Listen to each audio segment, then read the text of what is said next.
సూక్ష్మమైనట్టి మనసున సూక్ష్మమగుచు, మేటి వస్తువునందున మేటి ఎగుచు, అన్నిటను సర్వసాక్షి అయి అలరునట్టి ఆత్మయే మనిషి, మనిషియే ఆత్మయగు.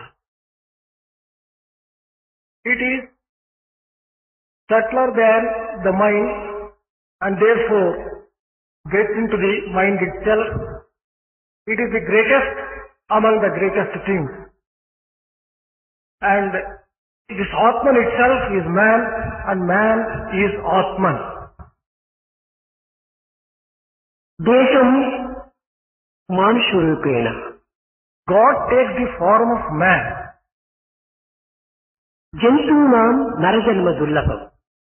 Man's birth is impossible and very difficult to obtain. ఈ మానవత్వమునకు ఇంతటి ప్రసక్తి, ఇంతటి విశిష్టత ఏర్పడుటలో ఉండినటువంటి కారణమేమిటి? This extraordinary power, the Atmic power itself exists in the form of man. దైవం మానుషరూపేణ, దైవమే మనుష్యాకారమును ధరించి వరించి తరింపజేసే నిమిత్తమై ఈ జగత్తునందు ఆవిర్భవించినటువంటిది. God descends on earth in order to save man, protect dharma and lead man onto the right path. కేవలం స్థూల రూపమే మానవుడిని భావించరాదు. Man should not consider and give too much of importance to the gross form. లోపలనున్న సూక్ష్మ శరీరమైన మనసులకు ఈ స్థూల శరీరము పైన కప్పిన కవచం వంటిది. The gross body is only a protection and a shield to the inner and the most powerful divinity which is existing inside. ఈ స్థూల శరీరము సూక్ష్మ శరీరము ఈ రెండింటికి అధిగమించినటువంటి ఒక కారణ శరీరం కూడా ఉన్నది. There is a causal body which transcends and occurs beyond the subtle body and the gross body. ఈ కారణ శరీరమును కూడా అధిగమించినటువంటి మహాకారణ శరీరం కూడా ఉన్నది. There is the supreme causal body which transcends the causal body itself.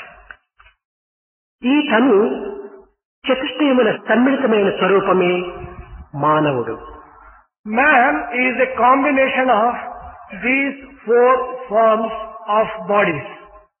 ఇట్టి సత్యమును గుర్తించుకొనలేక మానవుడు ఈ పంచభౌతికమైన శరీరమే సత్యమని నిత్యమని భావించి దానిని నిలబెట్టుకునే నిమిత్తమై అనేక శ్రమలకు గురి అవుతున్నాడు. Man has not been able to recognize this real truth. Therefore, he is giving all importance to the physical body which is made of the five elements, and in order to protect it and foster it, he is spending all his energies and time. నలుగురు అంధులు గజాకారమును గ్రహించుకోరి The four blind men, it appears, have gone to an elephant to find out what the elephant's form is. ఒకరు గజము యొక్క కడుపును సృజించి ఇది కేవలము గజమనగా ఒక గోడ వంటిది అని నిర్ణయం చేసుకున్నాడు. One of the four men, blind men who went there, touched the stomach and said that an elephant is like a wall. మరొకడు ఈ గజము యొక్క కర్ణములను సృజించి ఇది కేవలము గజమనగా ఒక చేట వంటిది అని విశ్వసించాడు. Another blind man touched the ears of the elephant and thought for himself that elephant is like a winnowing pan. మూడవ వాడు తన యొక్క కాలును తురించి ఇది కేవలం ఒక స్తంభం వంటిది ఈ గజము అని నిర్ణయం చేసుకున్నాడు. The third blind man happened to touch the leg of an elephant and he thought that an elephant is something like a pillar. నాలుగవ వాడు ఈ గజము యొక్క తోకను ముట్టి చూచి ఇది కేవలము చీపురు వంటిది ఎలిఫెంట్ అనుకున్నాడు. The fourth blind person happened to touch the tail of an elephant, the end of it, and then he thought that an elephant is something like a broomstick. అదే విధముగానే మానవుడు 99 భాగములు దేశమునే మనిషినిగా విశ్వసించి ఈ దేహాకారమును మనుష్యాకారముగా భావించి తన యొక్క సత్యస్వరూపాన్ని విస్మరిస్తూ వస్తున్నాడు. In the same way, 99% of the men consider the physical form of the man as the real man and give all importance to that particular physical frame alone. వీరు కేవలము జ్ఞానాంతులనే చెప్పవచ్చు. These may be considered as blind people who do not know what the true knowledge is and wisdom is. మరికొంతమంది మనసనగా మనిషి కనుక ఈ సూక్ష్మమైనటువంటి యొక్క సంకల్పముతో కూడినటువంటి యొక్క వికల్పాత్మకమైనటువంటి యొక్క ఈ మనస్సు యొక్క ఆకారమే మనిషి అని విశ్వసిస్తూ వచ్చాడు. A few other people believed that man essentially means the mind, and mind which is a conglomeration of thoughts and which forms on account of the thought processes, and they considered mind as the man. ఏ కొంతమంది మాత్రము అంతఃకరణ తత్వమును గుర్తించి వాసనా స్వరూపమైనటువంటి ఈ కారణదేశమే మానవుడని తలస్తూ వచ్చాడు. Very few people recognize the existence of Antahkarana, the inner four karanas, and then they said that causal body is the real man. ఏ కోటికొక్కరు నిజముగా ఆత్మస్వరూపమైనటువంటి మహాకారణ తత్వమే మనుష్యము అనేటువంటి సత్యాన్ని గుర్తిస్తూ వచ్చారు. One in a million or a billion considered the Mahakarana Tattva, the great causal principle is the man. విజ్ఞాన దృష్టితో పరిశీలన చేసినప్పుడు కప్పబడినటువంటి ఈ మూడు దేహములను కూడాను వదిలిపెట్టి త్యజించి దూరము చేసి ఈ మహాకారణమైనటువంటి యొక్క ఆత్మతత్వాన్ని గుర్తించునో వాడే ధన్యుడు, వాడే పుణ్యుడు. If you view it scientifically and in the true sense, that person is the most fortunate one. That person has sanctified his life who recognizes the great causal body which transcends, which resides in these covers three bodies. కనుక స్థూల దేశమైనటువంటి ఈ పాంచభౌతికమైన శరీరము కేవలము ఒక తొడుపు వంటిది మాత్రమే. The gross body which is made of the five elements is only something like a veil, something like a cover. ఇది దేశములో 4వ భాగం వంటిది. This is only the 1/4 part of the personality of man. సర్వజ్ఞత్వమైనటువంటి సర్వశక్తిమయమైనటువంటి సర్వవ్యాపకమైనటువంటి ఈ మనస్సు యొక్క తత్వము సంకల్పముతో కూడటం చేత ఇది అర్ధదేహం వంటిది మాత్రమే. Mind which is very powerful, which is all pervasive, which is very strong in its force, when it is taken, it becomes only half of the personality of a person, a man. వాసనా స్వరూపమైనటువంటి అంతఃకరణ యొక్క తత్వము ఇది 3వ భాగం వంటిది. The other part of the personality which consists of the Antahkarana, when that is added, 3/4 of the personality is covered. నిత్య సత్యమైనటువంటి యొక్క ఆత్మతత్వమే పూర్ణమైనటువంటి మానవత్వంతో కూడినటువంటిది. It is the principle of Atman which is permanent and which is eternal. That alone is the real man and the real దీనినే personality. పురుష సూక్తము సహస్రశీర్ష పురుష సహస్రాక్ష సహస్రపాద్. Purusha 1000 శిరస్సులు కలిగినటువంటిది, 1000 నేత్రములతో కూడినటువంటిది, 1000 పాదములతో కూడినటువంటిది. ఏత వాత అన్ని పాదములు, అన్ని శిరస్సులు, అన్ని నేత్రములు కూడాను పరమాత్మని యొక్క ప్రతిబింబములని స్పష్టంగా గావిస్తూ వచ్చింది. Purusha Sukta has clearly declared that this particular Atma Tattva has 1,000 heads and 1,000 feet and 1,000 hands, and the sum and substance of this is that all the persons which are existing, all the forms which you see are essentially the manifestation of Atman. భక్తివశః పురః అనగా భక్తికి వశమైనటువంటిదే ఈ పురం అనేటువంటి దేహం.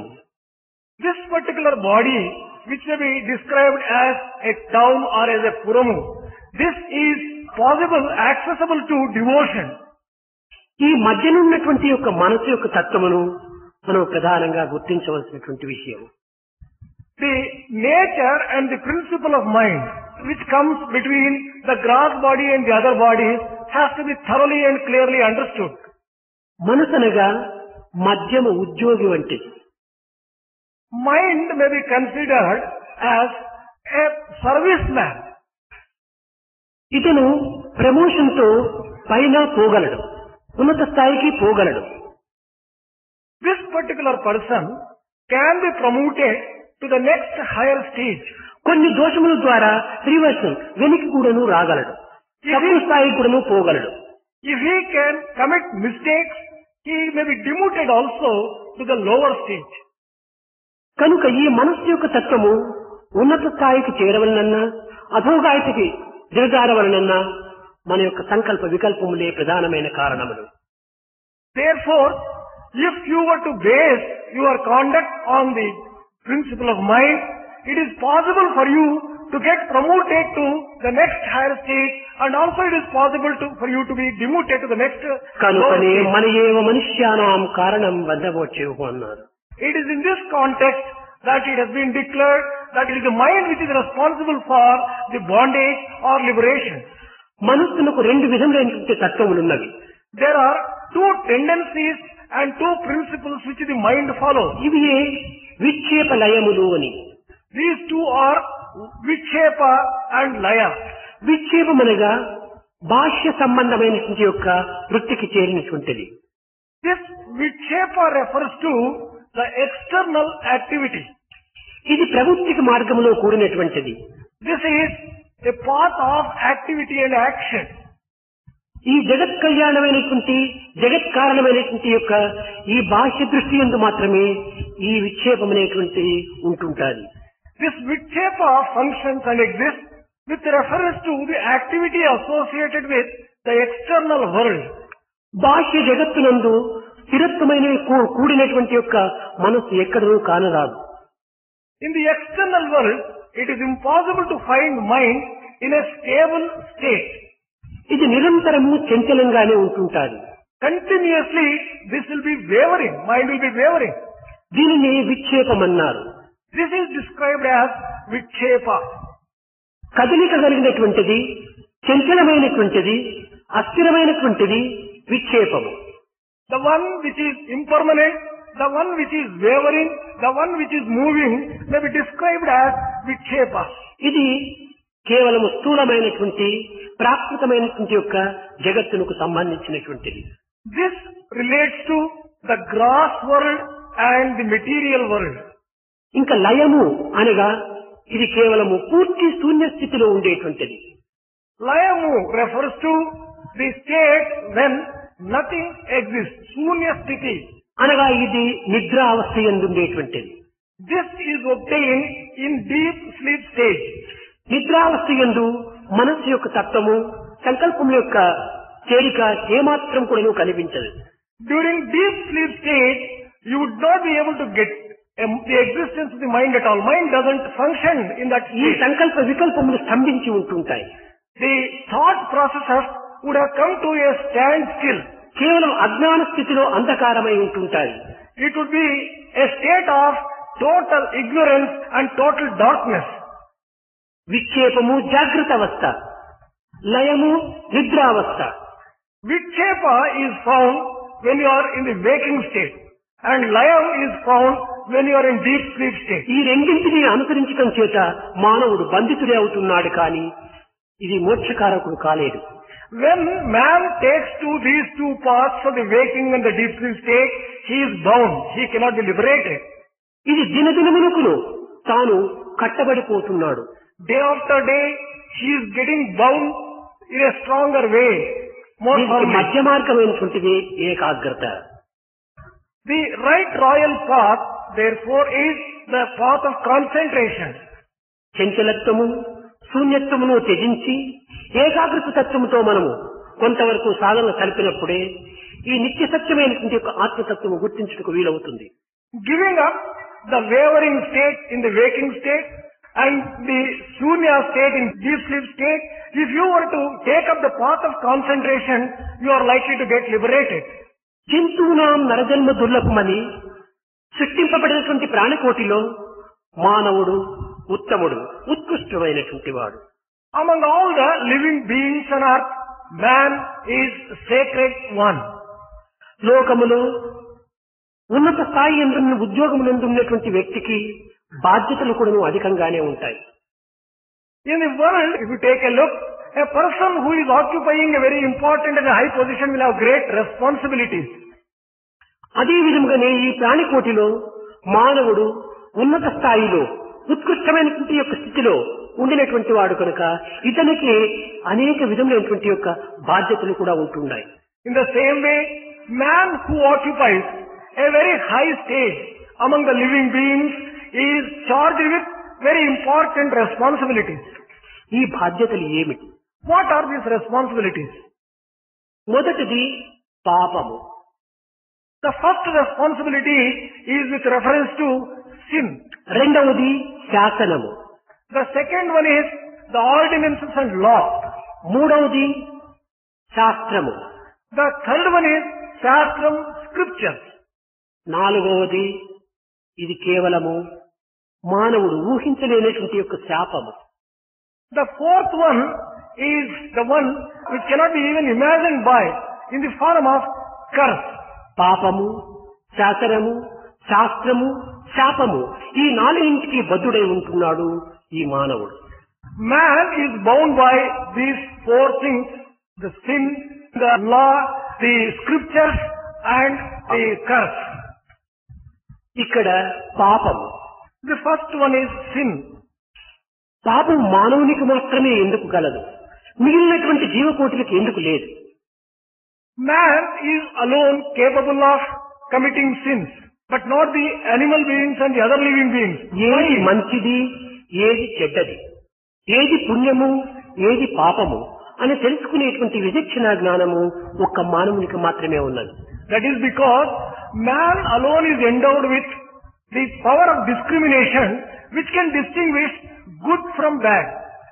విచక్షణ జ్ఞానము కలిగినటువంటి ఈ మానవులకు ఈ విధమైనటువంటి యొక్క పాపములు వెంటాడుతూ ఉంటాయి. For man who is endowed with the power of discrimination will be facing situations in which he will be committing sin. పాపమనగా ఏమిటి?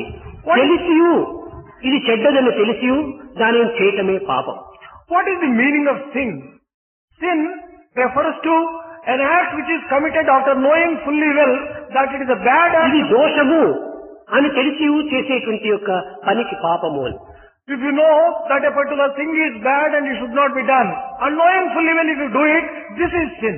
నిత్యానిత్య విషయ పరిశీలన ఉండి కూడాను వాడు కేవలము అహంకారం చేతను లేక అసూయ చేతను దీనిని ఆచరించేటువంటి యొక్క క్రియలకంతయు పాపములనే పేరు. Although man has been endowed with the power of discrimination, the actions which he commits, in spite of his knowing well that it is not a good act, if you commit it, it is on account of your ego sense, on account of your jealousy. Such acts are sins. అయితే ఈ పాపములు మనుషులు ఎందే బాలురకు, జ్ఞానులకు, పిచ్చివారులకు ఈ పాపములు ఏమాత్రము అంటవు. Even among the men, the children, the mad people and the wise one, they are not affected by the sins. కారణమేమనగా ఈ పిల్లలు పిచ్చివారికి నిత్యానిత్య విషయ పరిశీలన శక్తి ఉండదు. The reason is the children and the mad people will not be having the power of discrimination. వీరు కేవలం అమాయకత్వం చేతను అజ్ఞానం చేతను కూడి ఉంటారు. These people either are ignorant or they do not know what they are doing. అజ్ఞానము అమాయకత్వంతో కూడినటువంటి యొక్క మనసులకు ఏమాత్రము పాపము అంటదు. Innocence and ignorance free a person from being attached to a sin. ఇంకా జ్ఞానికి ఇతనికి పాపములు పుణ్యములు అనేటువంటివి సమత్వంగా ఉంటుంటాయి.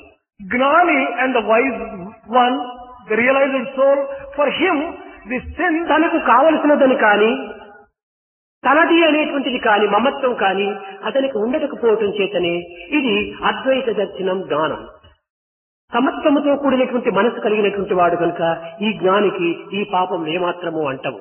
the realized soul, a gnani, would not be having any attachment, any selfishness and anything of his own. He will always be having a sense of equality and equanimity.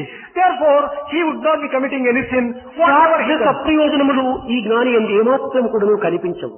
Selfishness and things which he wants, such things never exist in a realized ఏది soul. చేసినా ఏది చూసినా ఏది చెప్పినా అన్ని విధములైనటువంటి సంకల్పించినప్పటికీ ఇది లోక కళ్యాణ నిమిత్తమై. Whatever he sees, whatever he utters, whatever he does is entirely for the welfare of the world. కనుక ఈ జ్ఞానికి కూడాను పాపములంటావు. Therefore, even a realized soul would not be suffering from this sin. మధ్యస్థాయి ఎండినటువంటి యొక్క మానవునికే దేశభ్రాంతి కలిగినటువంటి మానవునికే ఈ మనస్సును విచ్చలవిడిగా విడిచినటువంటి మానవునికి ఈ యొక్క పాపములు వెంటాడుతూ ఉంటాయి. Man who does not belong to these three categories and comes in the middle, and who is having attachment to the body and who is having selfishness, he alone will be committing sin.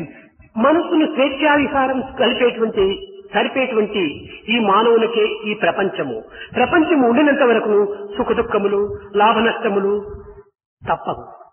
Man who allows his mind to go the way that it wants, giving unbridled freedom, he alone will be subject to the duality of the happiness, the joy, the sorrow, the profit and the loss, and such other dual things. కనుక మానవుడు పాపములచే కూడినటువంటి వాడు కనుక ఇతను నిత్యానిత్య విషయ పరిశీలన చేసి ఏది మంచిది ఏది చెడ్డది ఏది చేయతగినది ఏది చేయతగనది అనేటువంటి ఒక విషయాన్ని విచక్షణ జ్ఞానంతో చేసినప్పుడు ఈ పాపములు అతన్ని ఏమాత్రము అంటవు. As man is prone to commit sins, he has to avoid committing sins by using his power of discrimination and finding out what is good and what is bad and avoiding doing all the bad things and doing only good things. ఇంకా శాసనం. The second one is శాసనము or law. ప్రపంచము లోపల కొన్ని విధమైనటువంటి న్యాయాధిపతులు న్యాయస్థానములు ఉంటున్నాయి. In the world there are courts of justice. ఇక్కడ దోషములు చేసినటువంటి వాడు హింసలకు క్రూరమైనటువంటి ఒక కర్మలకు పాల్పడినటువంటి వారిని హింసించేటువంటి ఒక స్థానములే ఈ ధర్మస్థానము. These courts of justice are places where punishment is given for people who have transgressed the law, who have been cruel, who have committed sins and అన్యాయ అక్రమ అనాచార అసత్యములతో ప్రవర్తించినటువంటి మానవులకు ఈ న్యాయస్థానములు తనకు కొన్ని విధమైనటువంటి శిక్షలను ఇస్తున్నాయి. these courts of justice award punishment to people who have transgressed the code, the laws of the nation, who have committed injustice, who have committed acts of immorality. ఈ న్యాయస్థానములు కేవలం మానవుల నిమిత్తమై ఏర్పడినటువంటివే కానీ పశుపక్షి మృగాదుల నిమిత్తమై ఏర్పడినటువంటివి కాదు. The law courts are established for the sake of dispensing justice to the man and not for the sake of animals and birds. ఒక చిన్న ఉదాహరణము. One small example. పశువులో పందియో పంటలో ప్రవేశించి ఆ పంటను ధ్వంసం చేసి అనేక నష్టములు కలిగిస్తాయి. Let us just say that some animals have gone into the field, destroyed the field and have caused a great loss. కానీ పంటను నాశనం చేసినవని పంట పరిహార నిమిత్తమై తాము చెల్లించవలనని ఏ న్యాయస్థానము పశువులను పందులను శాసించవు. No courts of law will give a verdict that the animals or those pigs which are responsible for destroying the crops will have to pay any fine or undergo any punishment. తప్పనిసరిగా వాటిని శిక్షించవలసినటువంటి అవసరమే వస్తే ఈ పశువులకు మృగములకు పందులకు అధిపతి అయినటువంటి మానవునికే ఈ పరిహార శిక్ష ఇస్తారు కానీ ఈ యొక్క జంతువులకు మాత్రము ఈ పరిహార శిక్ష ఇవ్వడానికి ఏమాత్రము వారికి అధికారం లేదు. If it becomes so essential to give some punishment for the act, like destroying the crops, the punishment will be awarded to the master who owns those animals, be it the pig or any other animal which has caused destruction of the crop. కనుక ఈ శాసనం అనేటువంటి దీంతో ఏర్పడినటువంటి ఈ న్యాయస్థానములు మానవుల నిమిత్తమే కాని పశుపక్షాదుల నిమిత్తం కాదనేటువంటి సత్యాన్ని గుర్తించడం అత్యవసరం. This makes things very clear as to how the law courts and the courts of justice are established to dispense justice and to award punishment for people who are responsible for breach of law. నిత్య జీవితంలో ప్రతి గృహములందు కూడా జరిగేటువంటివి కుక్కలు ఇళ్లలో ప్రవేశించి కుండలనంతా పగలగొట్టి అందులో ఉన్నటువంటి పదార్థములు భుజించి స్వేచ్ఛగా బయటకు వస్తుంటాయి. A few other instances and incidents which take place in day-to-day life, like the dogs entering into the house, eating the food and spoiling the food there, breaking the pots in which this food is kept. ఈ కుక్కలు ఆ కుండల యొక్క పరిహారము ఈ తిండి యొక్క పరిహారమును చెల్లించవలని ఏ యొక్క న్యాయస్థానమైనా విధించుతూ ఉందో? Is there any court of law which can ask these dogs to pay compensation for breaking the pot and for eating of the food in the houses? అదే మానవుడు పంటను ధ్వంసం చేసిన వంటను ధ్వంసం చేసిన కుండలను ధ్వంసం చేసిన ఇతని విధంలో దీని యొక్క పరిహారార్థమై చెల్లించవలనని న్యాయాధిపతులు తీర్పు చెప్తుంటారు. Instead of these animals causing destruction of crops, breaking of the pots or eating of the food, if man were to do the same thing, the courts of justice will award punishment to the man who is responsible for this. ఈ తర్వాత ఈ శాసనములంతా కూడాను కేవలం మానవుల నిమిత్తమై ఏర్పడినటువంటిదే కానీ పశుపక్షాదుల నిమిత్తం ఏర్పడినటువంటిది కాదనేటువంటి సత్యాన్ని మానవుడు గుర్తించుకున్నప్పుడే ఈ యొక్క ప్రక్రియను సక్రమమైనటువంటి రీతిగా అనుభవించడానికి వీలవుతుంది. The sum and substance of all this is that when a man recognizes that these courts of law are established to award punishment for people who indulge in breach of law and laws and harm to others and conducts himself in such a way that he is not subjected to any type of punishment, then things should have been correctly understood. ఇంకా మూడవది శాస్త్రము. The third one is Shastra, scripture. ఇది బ్రహ్మచర్య, గృహస్థ, వానప్రస్థ, సన్యాస ఈ చతుర్విధ ఆశ్రములు కలిగినటువంటి యొక్క మానవుడు ఏ రీతిగా ప్రవర్తించాలి, ఏ ఏ కార్యకలాపమునందు ఏ రీతిగా తాను తన యొక్క కర్తవ్యాన్ని నిర్వర్తించాలి అనేటువంటి శాసనాన్ని లిఖించినవి. These scriptures have laid down a code for people who are in the four states of life, like brahmacharya, gruhastha, vanaprastha and sannyasa. ఇంతే కాకుండా జాతకర్మ, నామకర్మ, వివాహ మహోత్సవాలు ఇత్యాది కార్యములు ఎందుకును మానవుడు ఆచరించవలసినటువంటివి అనగా ఇందులో విహిత కర్మలు, నిషిద్ధ కర్మలు అనేటువంటి దాన్ని శాసిస్తూ వచ్చినాయి. The scriptures also have laid down as a part of the code right from the birth of man until he reaches the last stage of life, like giving the name and the marriage celebrations and everything. Acts which will have to be committed and acts which should not be committed, which are prevented. లోక కళ్యాణ నిమిత్తమై మానవుని యొక్క పవిత్రమైనటువంటి యొక్క జీవిత సంస్కరణ నిమిత్తమై ఆచరించేటువంటి యజ్ఞయాగాది క్రతువులు కూడాను ఈ యొక్క శాస్త్రముతో సంబంధించినటువంటివి. These yajnas and yagas etc. which are performed for the welfare of the world and for welfare of the humanity, the procedures and other things are also laid down in the scriptures. కళ్యాణ సమయమునందు While conducting marriages, వరుడు వధువుకు ఇవ్వవలసినటువంటి యొక్క ప్రమాణములు, వధువు వరుణుకు ఇవ్వవలసినటువంటి ప్రమాణములు, ఈ విధమైనటువంటివన్నీ కూడాను చక్కగా శాసించినప్పుడే ఈ గృహస్థ ధర్మము చక్కగా నిత్య కళ్యాణ పచ్చన తోరణంతో కిలకలలాడుతూ కలకల నవ్వుతూ ఉంటుంది. the promises which the bridegroom has to give to the bride and which the bride has to make by way of a promise to the bridegroom are all laid down in such a way that man's life will be happy, his family life would be safe and peaceful and happy. ఇట్టి ప్రమాణములన్నీ కూడాను ఇట్టి వాగ్దానములన్నీ కూడాను కేవలం ఈనాడు తాత్కాలికంగా మాత్రమే జరుగుతున్నవి కానీ తమ హృదయమునందు హత్తుకొని పోయినటువంటి ప్రమాణములుగా తాము విశ్వసించటం లేదు.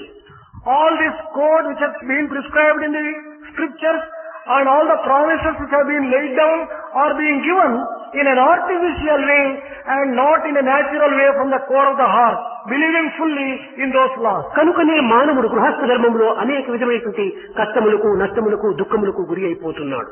That is the reason why nowadays in the family life people are undergoing various difficulties, facing various problems and coming across situations. అగ్ని సాక్షిగా హృదయ సాక్షిగా ఆచరించినటువంటి యొక్క వాగ్దానములను ప్రాణ సమానంగా చూసుకొని ప్రవర్తించినప్పుడే పవిత్రమైనటువంటి ఫలితం కూడాను మనకు లభిస్తుంది.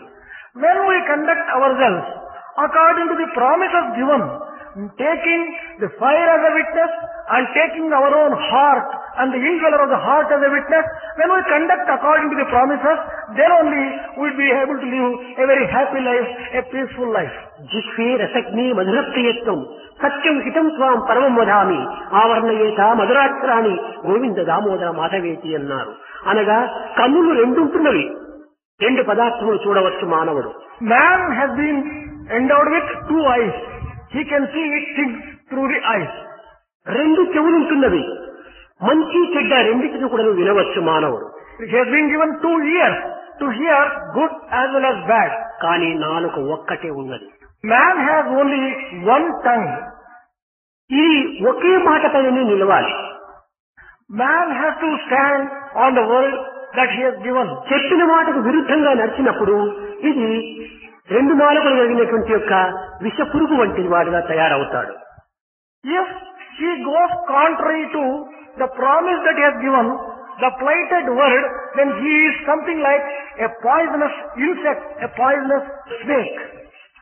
కనుక మానవుడు ఏకమాటగా ఉంటుండినప్పుడే తన యొక్క జీవితం లోపల ఐకమత్యమనేటువంటిది కానీ ఏకత్వం అనేటువంటిది కానీ దివ్యత్వానికి ఒలిపోవడానికి అవకాశం ఉంటుంటాయి. If man stands by one word and goes according to the word that he has given, then he will be able to see unity in life and also reach divinity. సత్యం వద ధర్మం చర అని భారతీయ సంస్కృతి అందున్నటువంటి పవిత్రమైనటువంటి నేత్రములు. In Indian culture, there are these two great and very important sayings, principles. సత్యము చెప్పాలి, ధర్మము చెయ్యాలి. Speak truth, follow the path of righteousness. కనుకనే సత్యం ఒక్కటే కాని రెండవది కాదు. Truth means there is only one thing. Truth is one, not two. Truth is one and not two. ఏకం జీవ అద్వితీయం బ్రహ్మ అనేటువంటి యొక్క తత్వంలో కూడాను ఈ సత్యాన్ని ప్రకటిస్తూ వచ్చింది. In the statement that there is only one Brahman and there is no second entity at all, the same అదే truth has been declared. సత్యస్వరూపమే దైవం అనేటువంటి ట్రూత్ ఈజ్ గాడ్ అన్నారు. The same thing has been described as truth is God. కనుక ఇటు సత్యాన్ని సక్రమంగా నడుచుకోనప్పుడు ఈ విధమైన యొక్క శాస్త్రము అనేక విధములుగా కూడాను మానవుని శిక్షిస్తుంది. If one does not follow according to the code laid down by the scriptures the way that it has been explained, the scriptures also give you punishments. నాలుక చేసేటువంటి పాపములు 4 ఉంటున్నాయి. There are 4 types of sins which a tongue can commit. ఒకటి అసత్యమాడటం, One is speaking untruth. రెండవది పరులను దూషించటం, The second one is criticizing others. మూడవది హాస్యాస్పదము చేయటము, The third one is making fun of others. నాలుగవది అధిక భాషలు అనగా ఎక్కువగా మాట్లాడటం. Fourth one is indulging in too much talk. ఈ నాలుగింటి వల్ల నాలుక అనేక విధములైనటువంటి పాపములకు గురి అవుతున్నది. By these 4 types of activity, tongue commits sins. మనము అన్నింటి ఎందుకును సత్యమును సాధ్యమైనంత వరకును ప్రవేశపెట్టి సత్యవాక్ పరిపాలకుడుగా కావడానికి తగినటువంటి కృషి చేయాలి ఈనాటి విద్యార్థులు. The students of today should make an effort to take the path of truth and observe truth to the extent that is possible. They must observe. కానీ ఈనాటి యొక్క ఆధునిక యువకులు యందు ప్రొద్దున ఒక మాట, మధ్యాహ్నం మరొక మాట, రాత్రికి ఇంకొక మాట. But what you find in the youth of the modern age is that morning they utter one thing, the afternoon they contradict it, and in the evening they... సతతం యోగినః అనేది భగవద్గీత. నిరంతరము కూడా నువ్వు సత్యయోగములో మన జీవితాన్ని అంకితం గావించాలి. Bhagavad Gita has declared Satatam Yogina, and it means that you will have to dedicate your life for the truth. కానీ మనం ఆ విధంగా జీవించడానికి ప్రయత్నించటం లేదు. But you do not find people living a life based upon this particular statement. తెల్లవారి యోగం, Morning they undertake yoga. మధ్యాహ్నము భోగము, The afternoon they undertake indulgence. Bhoga. రాత్రి రోగం. By the night they will be subjected to disease. Roga. యోగ భోగ రోగములతో కూడేటువంటి వాడు సమత్వ స్వరూపుడు ఎత్తవుతాడు. సమచిత్తుడు ఏ విధంగా కాగలడు? If a person undergoes within a day itself these three states of yoga, bhoga and roga, how can you describe him as a person with equal mindedness? కనుకనే దినమనేటువంటిది సూర్యుని యొక్క అభివృద్ధి చేతను, సూర్యుని యొక్క మార్పు చేతను, భూమి యొక్క తిరగడం చేతను కొంత ప్రాతకాలము, మధ్యాహ్న కాలము, సాయంకాలం అని చెప్పి వ్యత్యాసములు కలుగుతున్నవే కానీ మానవత్వంలో ఎట్టి వ్యత్యాసములు లభించటం లేదు, కలగటం లేదు. By the movement of the sun and by the movement of the earth, there is something like morning, afternoon, evening and night. But really speaking, there is no change in human nature and in human beings. నీకు విద్యార్థులకు తెలిసేటువంటి విషయమే, సూర్యుడు భూమధ్య రేఖపైకి వచ్చినప్పుడు పగలు ప్రారంభమవుతుందని, సూర్యుడు భూమధ్య రేఖ క్రిందికి పోయినప్పుడు రాత్రి ప్రారంభమైందని. Students will be knowing that when sun is on equator, there is day, and when he moves away from ఇక్కడ that, సూర్యోదయ సూర్యాస్తములు ఏమాత్రమును లేవు. సూర్యునికి అస్తమని లేక ఉదయమని ఏమాత్రం కూడా భేదం లేదు. really speaking, there is nothing like sunrise and sunset. ఇవన్నీ కూడా భగవత్ శాసనము లోపల ఎన్ని విధమైనటువంటి యొక్క పవిత్రతను గురించి, దేశ కళ్యాణమును, లోకక్షేమాన్ని ఆశించే భగవంతుడు సృష్టిస్తూ వచ్చాడు. In the creation of God, everything has been ordained for the welfare of the humanity, for the preservation and for the good of humanity. ఇట్టి భగవత్ సృష్టికి సంబంధించినటువంటి యొక్క ఈ ప్రకృతిని మనము ఏదో కృత్రిమమైనటువంటి యొక్క గుణము చేతను, బుద్ధుల చేతను, మనస్సుల చేతను దీనిని అనేక రకములుగా మార్చుటకు ప్రయత్నం చేస్తున్నాం. Creation which is so sacred has been misunderstood on account of artificial understanding and wrong interpretation given to the creation. ఇది కేవలము దేశములకి ప్రమాదంగా కూడా రూపొందుతుంది. Such an attitude is likely to get harm done to the nations. ఈ science పిల్లలకు బాగా తెలుసును. Students of science know very well. మన యొక్క భూమండలానికి అతి సమీపంలో ఉండేటువంటి గ్రహము ఒక చంద్రుడు. Moon is comparatively very close to Earth compared to the other stars. అనగా 2,45,000 మైళ్ళు దగ్గరలో ఉంటున్నాడు ఈ యొక్క చంద్రుడు భూమికి. Moon is at a distance of 2,45,000 miles from Earth. ఈ చంద్రుడు పౌర్ణమి దినము, అమావాస్య దినము కొన్ని డిగ్రీలు మాత్రమే కొంచెం భూమికి సమీపిస్తున్నాడు. On full moon day and new moon day, moon comes a little closer to Earth, only by a few degrees. ఇలాంటి కొన్ని డిగ్రీలు సమీపించినప్పుడే సముద్రం యొక్క జలము ఉప్పొంగి అనేక విధమైన అలల చేతను ఈ రాకాసుధాకులను సూచించటమే అంతులేని గంతులు వేస్తాడు ఈ యొక్క సముద్రుడు. By such a small change and coming closer to Earth by the moon, by a few degrees only, there is such a tremendous response and a change in the ocean. The waves rise almost up to great height. నిజముగా ఈ యొక్క దేశమునకు ప్రళయమే సంభవించవలనన్నా చంద్రుడు ఏ 2-3 మైళ్ళు దూరం దగ్గరకు వచ్చినప్పటికీ ఈ సముద్రం ఉప్పొంగి ఈ ప్రపంచమంతా ప్రళయంగా ముంచివేసేస్తుంది జలంతో.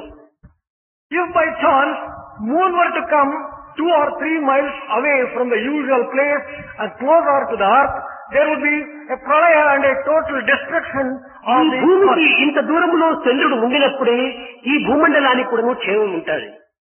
When moon is at a distance of 2,45,000 of the usual distance, then the earth is safe.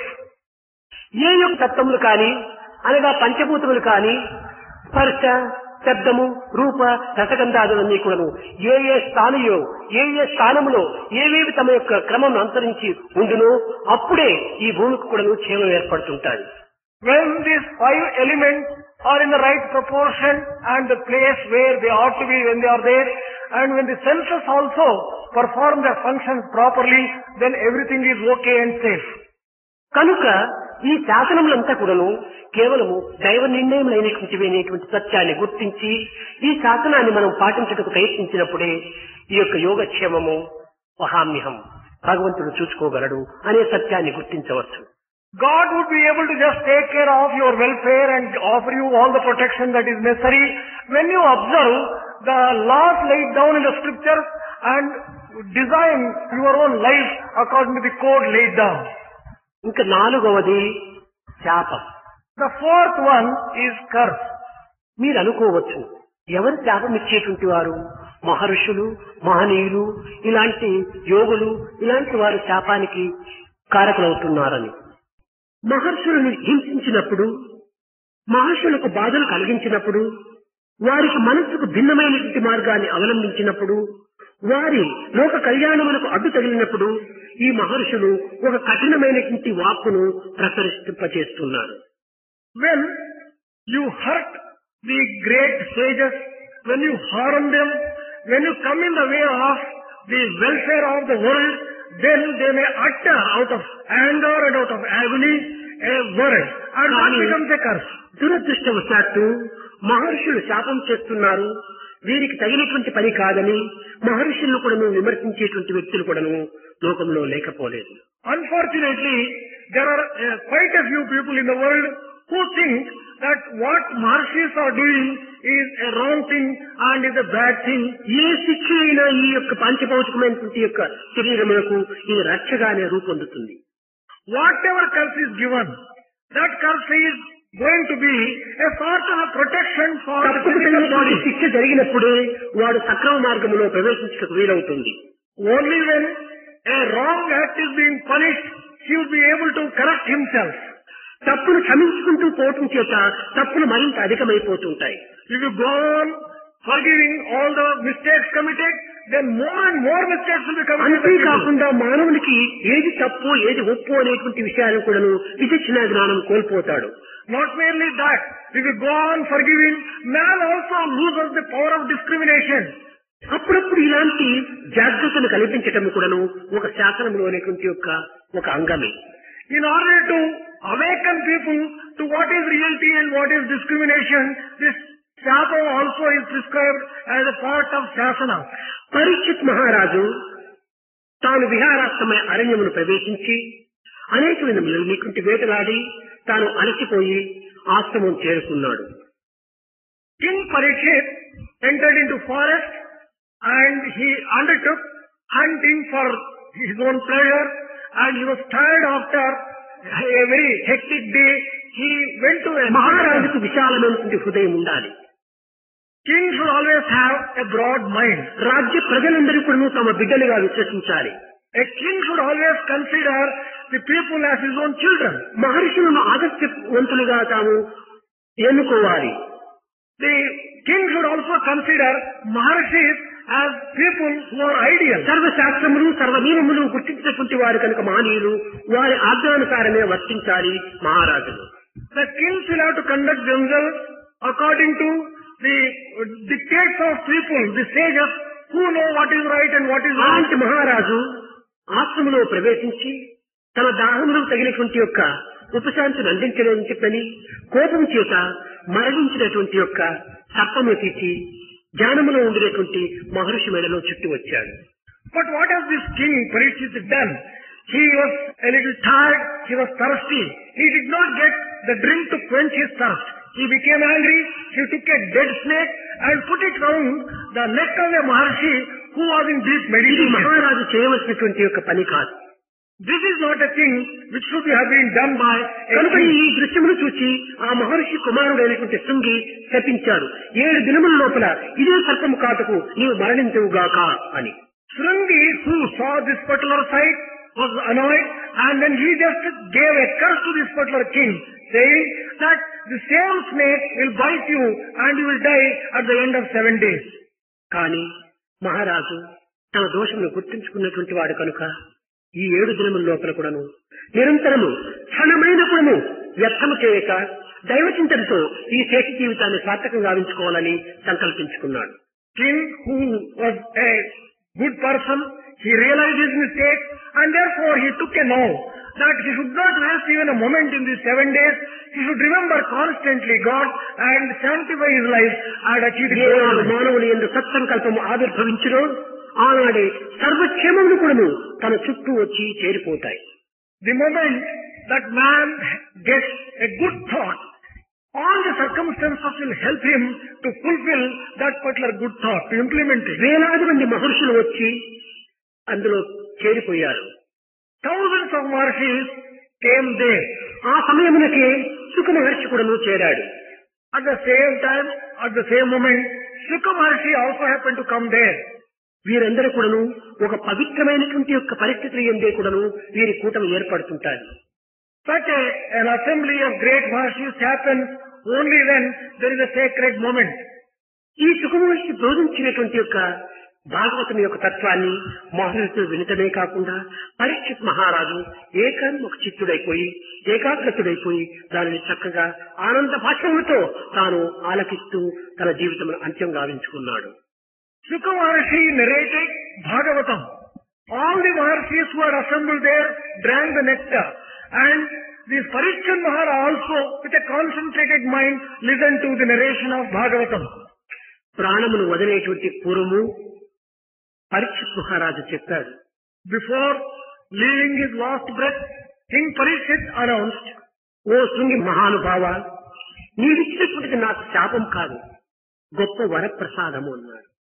Shringi, O great one, the curse that you have given to me is not really a curse. మహర్షులటువంటి యొక్క కఠినమైనటువంటి వాక్యములు కేవలము మానవులకు కళ్యాణకరమైనటువంటివే కానీ దానిని వాడు గుర్తించడం లేదు. కేవలం వాక్యమును మాత్రమే విశ్వసించి దానిని మాత్రమే ఒక శాపముగా వారు భావించి మహర్షులను దూషించడానికి ప్రయత్నిస్తుంటారు.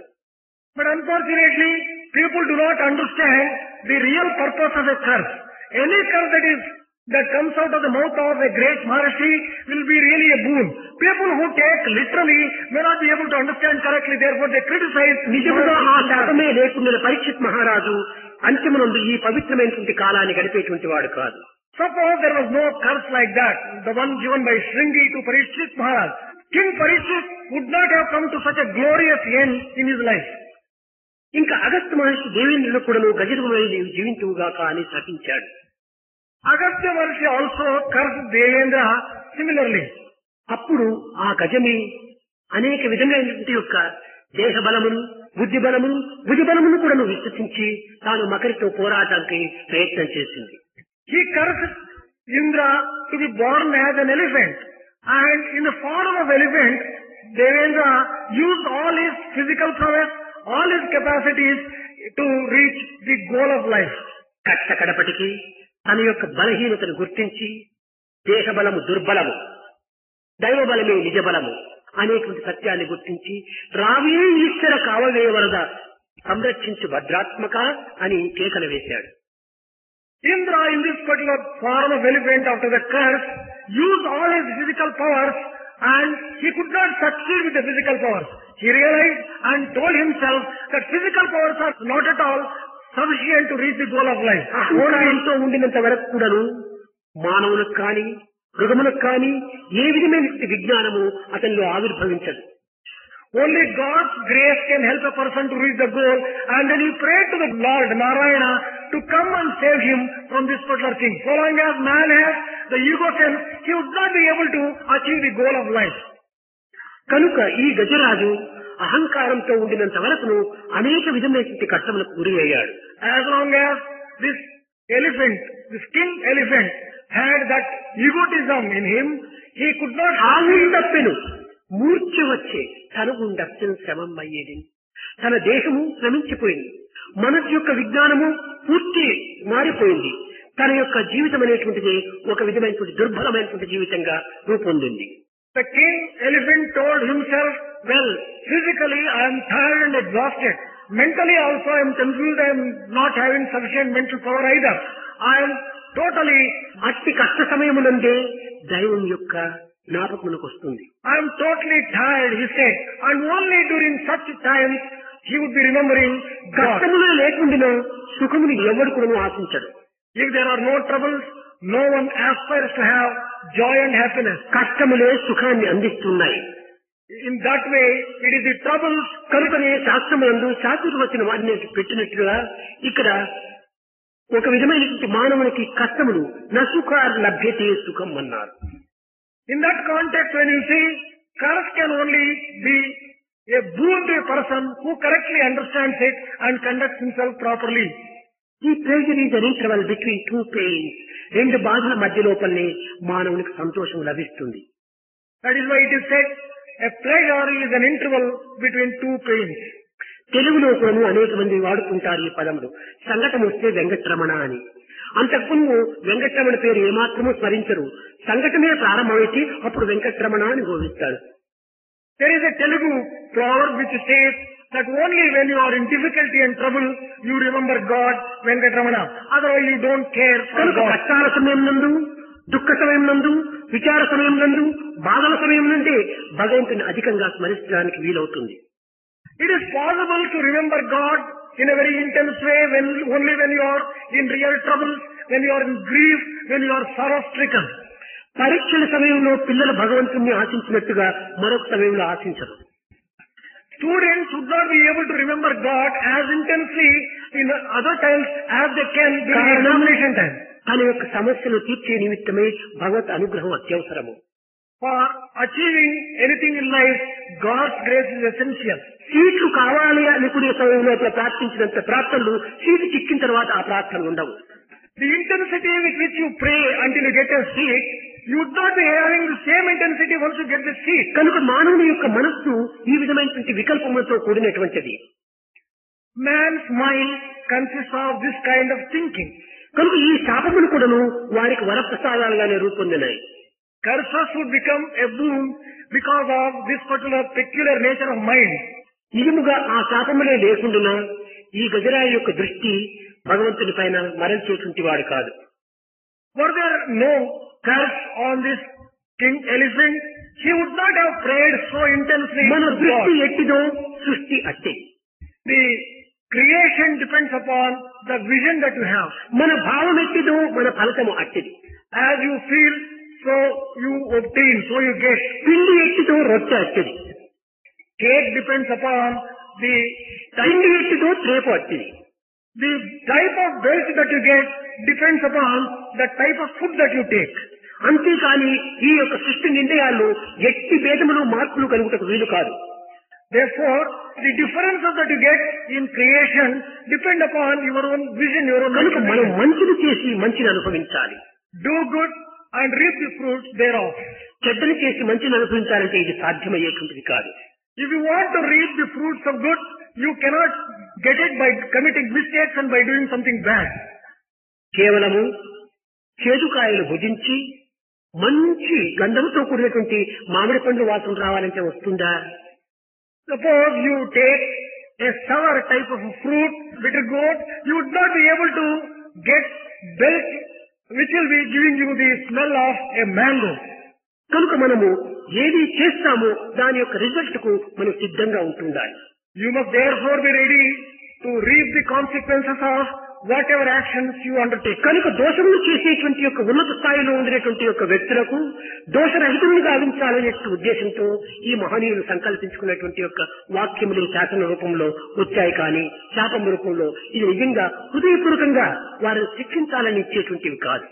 Curses are intended by the great sages only for the benefit of the persons for whom they are given. ప్రతి ఒక్కటి కూడా ఈ శాస్త్రంలో ఈ విధమైనటువంటి యొక్క నిర్ణయాలను నిరూపిస్తూ మానవులకు అందిస్తూ వచ్చింది. The scriptures have been giving this kind of benefit to the man. ఒకానొక సమయంలో ఈ పీఠాధిపతులకు కొన్ని నియమములు ఏర్పరుస్తూ వచ్చారు. Once upon a time, certain laws were laid down for people who are occupying the places of 11వ శంకరాచార్యగా ఉండినటువంటి యొక్క ఉభయ భాస్కర్ తాను ధ్యాననిష్టలో ఉండినటువంటి సమయంలో తాను ద్వారం ముందు ఒక వాచ్మ్యాన్ అనగా సిపాయి దండను పట్టుకొని తస్మా జాగ్రత్త జాగ్రత్త, తస్మా జాగ్రత్త జాగ్రత్త, తస్మా జాగ్రత్త జాగ్రత్త క్షణ క్షణం కూడా ఈ వాక్యం ఉచ్చరించేటువంటి యొక్క నియమాన్ని ఆదిశంకరులు పెట్టుతూ పోయాడు. During the days of 11th Shankaracharya, there was one gatekeeper who was standing. His name is Ubaya Bhaskar. He was uttering again and again, Tasma Jagrata Jagrata. Be careful, be careful and be careful. ఒకనాడు ఈ 11వ శంకరాచార్యులు ధ్యానం నందు కూర్చొని, ఆహా ఎంత పెద్ద property, ఎంత పెద్ద దీనికి నేను పీఠాధిపతిగా అయిపోయినాను, ఎంతమంది నా శిష్యులు, ఎంతమంది ఇది, ఈ రకంగా స్మరించుకుంటూ వచ్చాడు ధ్యానంలో. This Shankaracharya, 11th Shankaracharya, while sitting for meditation, he was thinking of the wealth that he possesses, that number of disciples that he has, and all those worldly ఇది possessions. క్రమక్రమేణ అహంకార మార్గంలో ప్రవేశింపచేసేటువంటి సమయంలో తస్మా జాగ్రత్త జాగ్రత్త ఈ యొక్క వాచ్మ్యాన్ అనగా బంటు చెప్పేటువంటి వాక్యంలో తక్షణం హృదయానికి కట్టుకున్నది. నాకు ఈ భావం ఉండవలసింది కాదు అని తాను సరిచేసుకున్నాడు. When his mind was going in this wrong path, there was a declaration coming from the watchman, be careful, be careful. And that became something like opening of the mind or opening of the eyes of this Shankaracharya. He told himself, well, I am going in the wrong path. I should not think of మరొక this only శిష్యుడు thing. వెనుక భాగం నుండి మాతా నాస్తి, పితా నాస్తి, నాస్తి బంధు సహోదర, అర్థం నాస్తి, గృహం నాస్తి, తస్మా జాగ్రత్త జాగ్రత్త, తస్మా జాగ్రత్త జాగ్రత్త అన్నాడు. There was another disciple from behind who was uttering, there is no mother, no father, no teacher, no wealth, no properties. Be careful, be careful, be careful. మరొక శిష్యుడు బయలుదేరుతూ వచ్చేసాడు. జన్మ దుఃఖం, జరా దుఃఖం, జావా దుఃఖం, పునః అంత్యకాలే మహాదుఃఖం, తస్మా జాగ్రత్త జాగ్రత్త జాగ్రత్త అన్నాడు. Another disciple from another side was declaring that, well, birth is sorrow, life is sorrow, everything in the world is full of sorrow. ఇలాంటి Be శాసనాలు careful. మానవుని మనస్సును సక్రమమైన మార్గంలో ప్రవేశింపచేయడానికి, వక్ర మార్గం నుంచి మరల్చడానికి ఏర్పడినటువంటివనే సత్యాన్ని మనం చక్కగా గుర్తించాలి. We have to recognize, therefore, that all these laws which have been laid down, all these declarations are meant to correct the wrong thinking of the man and put him on the right path of thinking so that he will be saved. ఈ పవిత్రమైన మార్గములే భగవంతుని సన్నిధి చేర్చేటువంటి పెన్నిది. These sacred paths alone can lead you on to the lotus feet of the Lord. ఇలాంటి ఉత్తమ మార్గములు మనం అవలంబించినప్పుడే ఉన్నత స్థాయిని మనం పొందగలము. Only when you follow this sacred path would you be able to reach an elevated stage. అయితే ఎవరికి ఈ 4 అవసరము? పాపము, శాసనము, శాస్త్రము, ఇంక ఈ విధమైన శాపము, ఈ 4 కూడా ఎట్టి వారికి అవసరము? For whom are these 4 required? Sin, the law, the scriptures and the curse. రోగము నివారణ గావించుకోవాలి అని ఆశించేటువంటి మానవులకే ఔషధము, పథ్యం. Only that particular sick person who really wants to cure his sickness needs the medicine and the diet control. నాకు రోగం నివారణ కానక్కర్లేదు, నేను ఈ రోగంతోనే గతించిపోవాలి అని ఆశించేటువంటి వానికి ఔషధము అక్కర్లేదు, దానికి పథ్యము అవసరం లేదు. For a person who doesn't want to cure himself of the disease from which he is suffering, he does not need either medicine or the diet. అదే విధంగానే భవబంధముల నుంచి దూరం కావాలని ఆశించేటువంటి మానవులకే ఈ 4 కూడాను అత్యవసరం. All these 4 in the same way are required for a person who wants to free himself from the bondage. ఈ బంధంలోనే ఉండి, ఈ కూపమునందే మునిగి, ఈ కన్న కష్టములకు గురి అయిపోయి నా అవస్థ ఏమైనా అయిపోయి అని ఆశించేటువంటి మానవుడికి ఏ యొక్క పాపము లేదు, ఏ శాస్త్రము లేదు, ఏ శాసనము లేదు, ఏ శాపము లేదు. తన యొక్క మాటలే తనకు శాపము. For a person who does not care to free himself from this particular bondage, who indulges himself in the worldly way, he does not need any one of these 4 things, either sin or law, scriptures or curse. ఏషావాత మనసు యొక్క ప్రభావం అంతా కూడాను కేవలము ఈ స్థూల సూక్ష్మము యొక్క స్వరూపములపైనే ఆధారపడి ఉండటం చేతనే మానవుడు ఇన్ని విధమైనటువంటి యొక్క కష్టములకు గురి అవుతున్నాడు. What is the reason as to why man has been subjected to all these difficulties and problems? It is because his mind always indulges in the gross world and also the subtle world. 24 తత్వములతో కూడి ఉంటుండాలి. Body is based upon the 24 cosmic principles.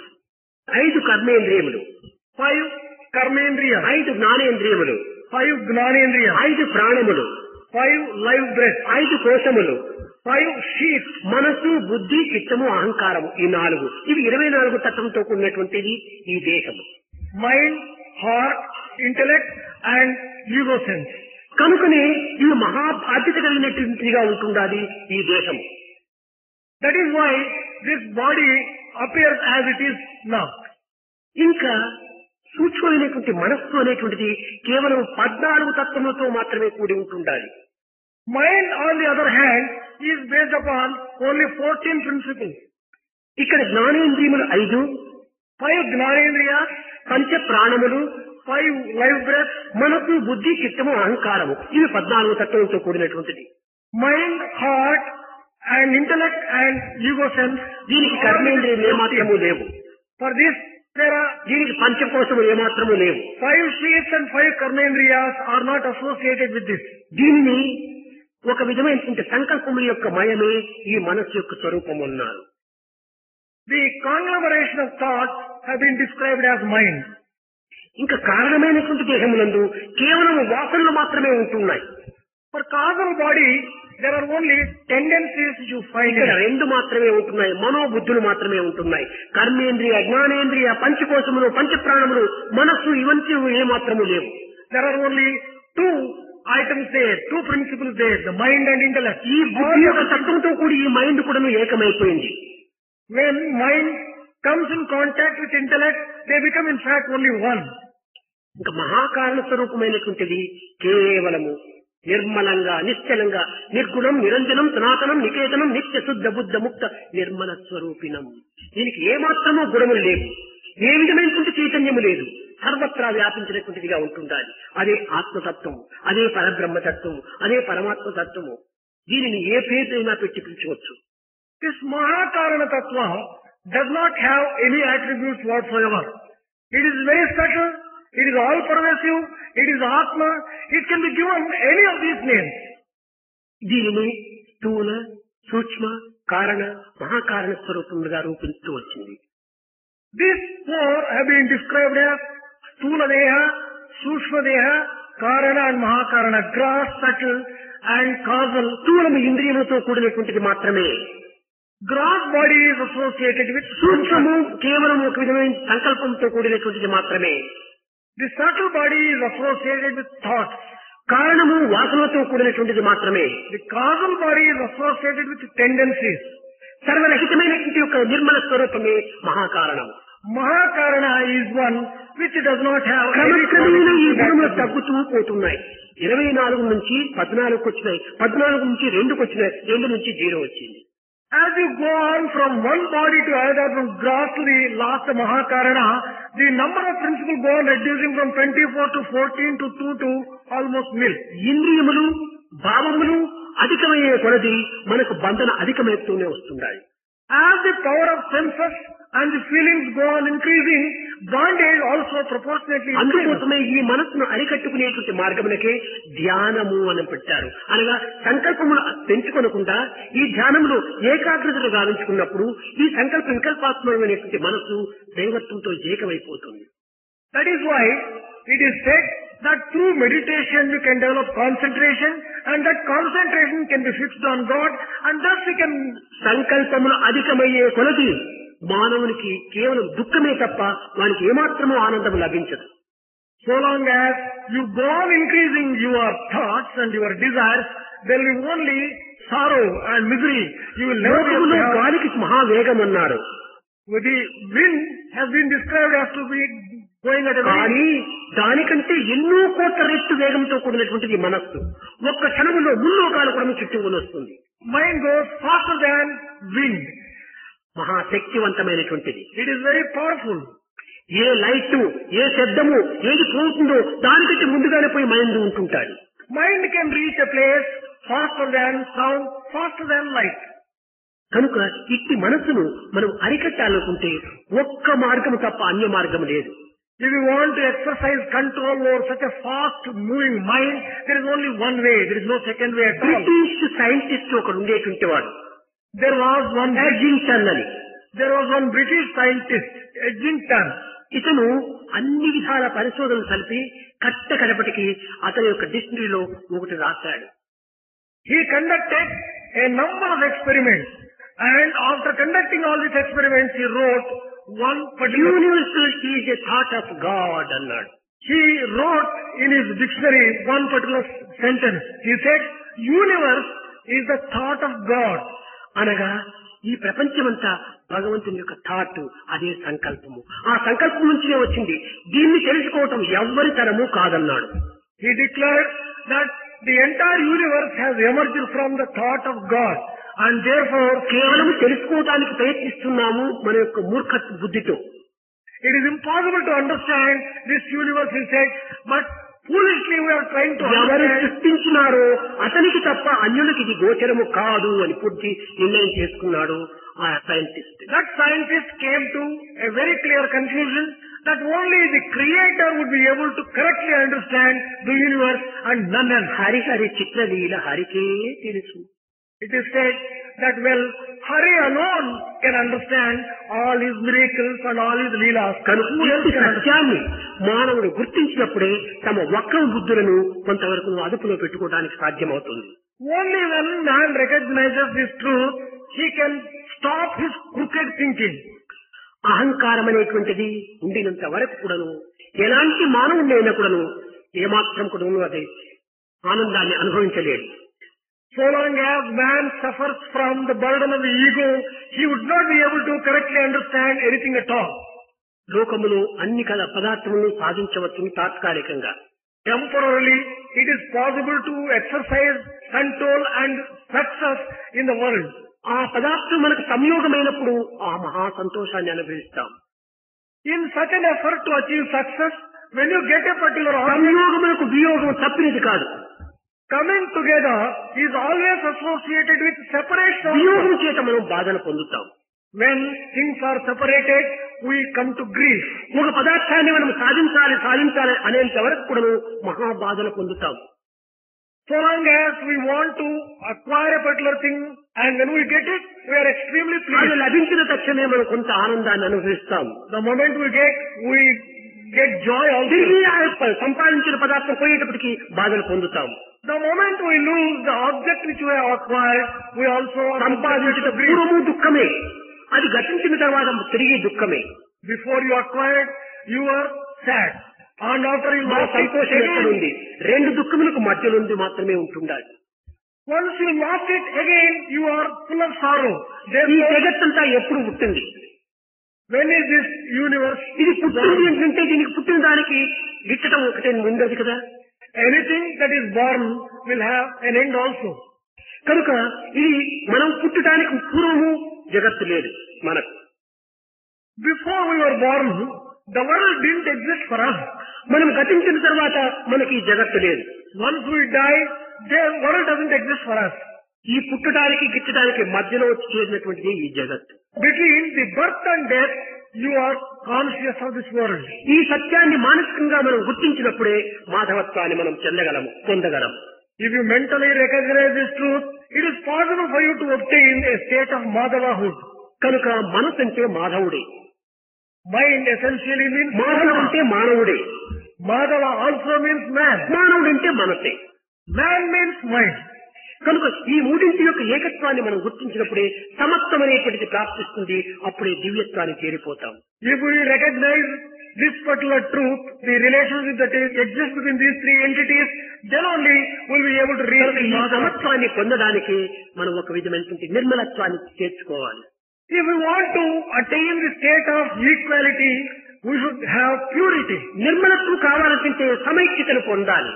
If we have purity, then there is need for unity. కనుక ఈ unity మనం అభివృద్ధి పరుచుకున్నప్పుడే divinity. ఈ సమత్వం చేత మనకు ప్యూరిటీ చేత యూనిటీ చేత డివినిటీ. ఇదే మన యొక్క మార్గము. దీనికి అన్నింటి ఎందుకు కూడా మనస్సు ఒక విధమైనటువంటి సమత్వంగా చేర్చుకోవాలి. The process is from equality, purity, you get from purity the unity, and from unity the divinity. And therefore there is a need for equality and equal mindedness. అన్నింటికి మన ప్రేమతత్వాన్ని పెంచుకోవాలి. అదే దైవము. Love is God, live in love. For everything you have to develop and foster love. Love is God and live in love. प्रेम मुदित मन से कहो राम राम राम, राम राम राम, राम राम राम, राम राम राम.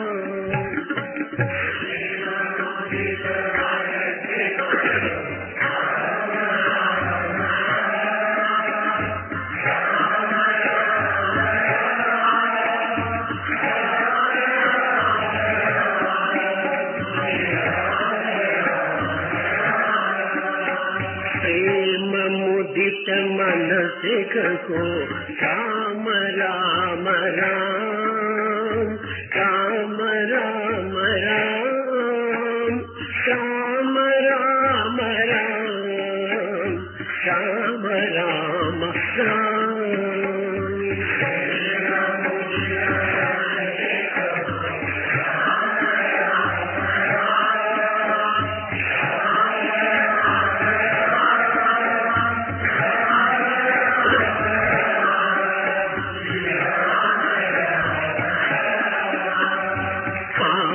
कटे दुख मिटे देत राम नाम,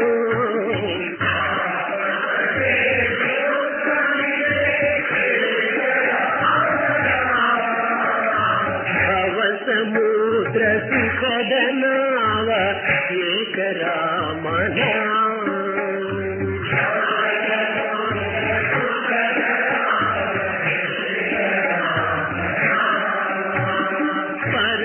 शांति सुख निदान दिव्य राम नाम,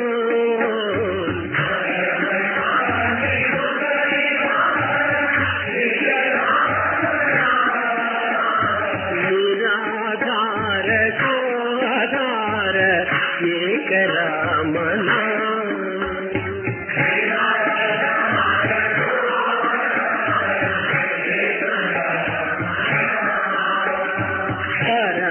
गोप्य परम धीर्यम मंत्र राम नाम,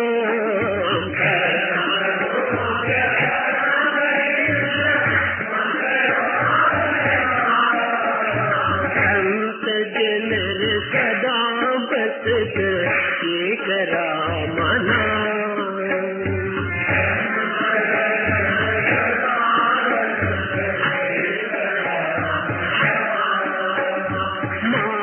पिता बंधु सखा सब ही राम नाम,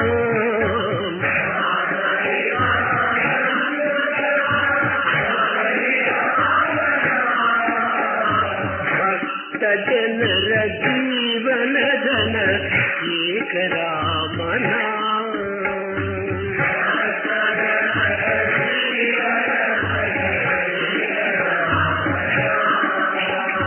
भक्त जनर जीवन धन एक राम नाम.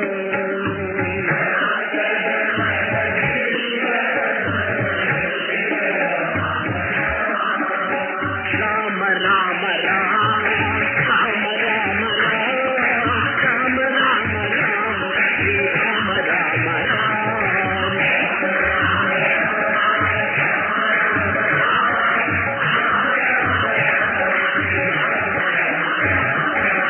राम राम, राम